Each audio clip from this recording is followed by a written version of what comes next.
નમસ્કાર દર્શક મિત્રો, દેશ અને દુનિયાના સુપરફાસ્ટ સમાચારમાં આપનું સ્વાગત છે। આજના તાજા અને સૌથી મોટા સમાચાર જાણીએ પહેલા ચેનલને સબસ્ક્રાઇબ કરી નાખજો। ચૂંટણી પહેલા મોટી જાહેરાત। સરકારે ચૂંટણી પહેલા ખેડૂતો માટે મોટી જાહેરાત કરી છે। સરકાર ખરીફ વાવણી નિમિત્તે ખેડૂતોને ખાતર પર મોટી સબસિડી આપશે। ગુરુવારે કેબિનેટની બેઠકમાં આ માટે 24,420 કરોડ રૂપિયાના બજેટને 5 મંજૂરી આપવામાં આવી હતી। સરકારનું કહેવું છે કે ખેડૂતો દ્વારા ઉપયોગમાં લેવાતું મુખ્ય ખાતર ડીએપી 1,350 રૂપિયા પ્રતિ ક્વિન્ટલના ભાવે મળતું રહેશે। 1 એપ્રિલથી 30 સપ્ટેમ્બર સુધી ખાતરો પર સબસિડી ઉપલબ્ધ રહેશે।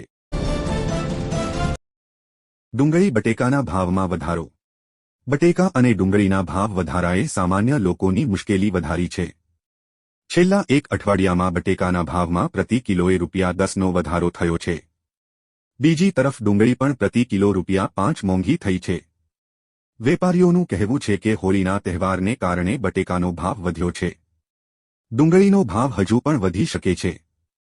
કૃષિ મંત્રાલયના આગોતરા અંદાજ મુજબ આ વર્ષે ડુંગળી બટેકાનું ઉત્પાદન ઘટે તેવી શક્યતા છે। એલપીજી ₹100 ઘટાડ્યા।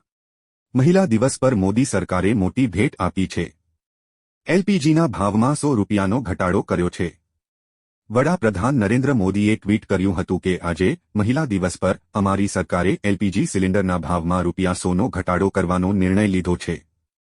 આનાથી દેશભરના લાખો પરિવારો પરનો નાણાકીય બોજ નોંધપાત્ર રીતે હળવો થશે। ખાસ કરીને અમારી નારી શક્તિને ફાયદો થશે।